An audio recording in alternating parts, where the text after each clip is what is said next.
यह वीडियो में हम सीखेंगे कि विरक्ति डिटैचमेंट कैसे करें।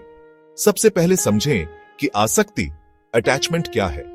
आसक्ति वह बंधन है जो किसी वस्तु से हमें बांधता है। यह दो प्रकार का हो सकता है। साकार बंधन टैंगिबल, जैसे शरीर, इंद्रिय विषय, ध्वनि, स्वाद, स्पर्श, दृश्य और गंध।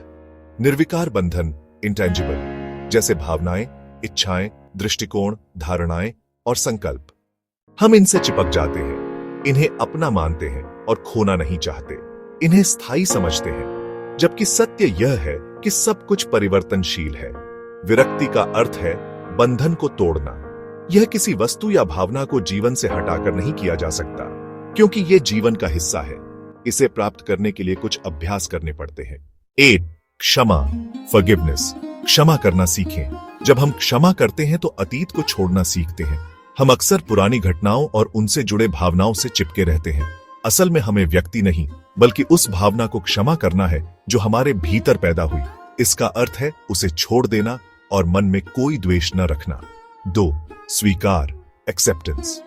हम दूसरों की राय, विचार, इच्छाओं और धारणाओं को स्वीकार नहीं करते, क्योंकि हमें लगता है कि सिर्फ हमारा ही सोचना सही है।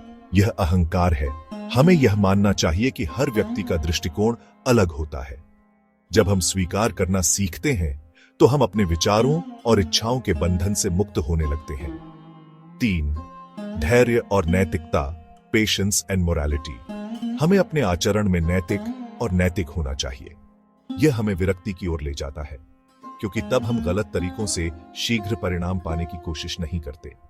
इसमें धैर्य की आवश्यकता होती है। उदाहरण, यदि ट्रैफिक सिग्नल पर लाल बत्ती है तो हमें रुकना चाहिए, भले ही ऑफिस देर से पहुंचना पड़े। यह दर्शाता है कि हम समय पर पहुंचने के लगाव में नियम नहीं तोड़ रहे। इसके बजाय हमें पहले निकलना चाहिए। सही उपाय अपनाना विरक्ति का मार्ग है। 4. गर्व से बचना, नो प्राइड इन डिटैचमेंट। अंत में हमें किसी भी चीज से बंधन नहीं बनाना चाहिए, यहां तक कि अपने विरक्ति ज्ञान से भी नहीं। यदि हम सोचें, मैंने विरक्ति सीख ली है, अब मैं महान हूं, तो यह गर्व हमारी सारी साधना नष्ट कर देगा।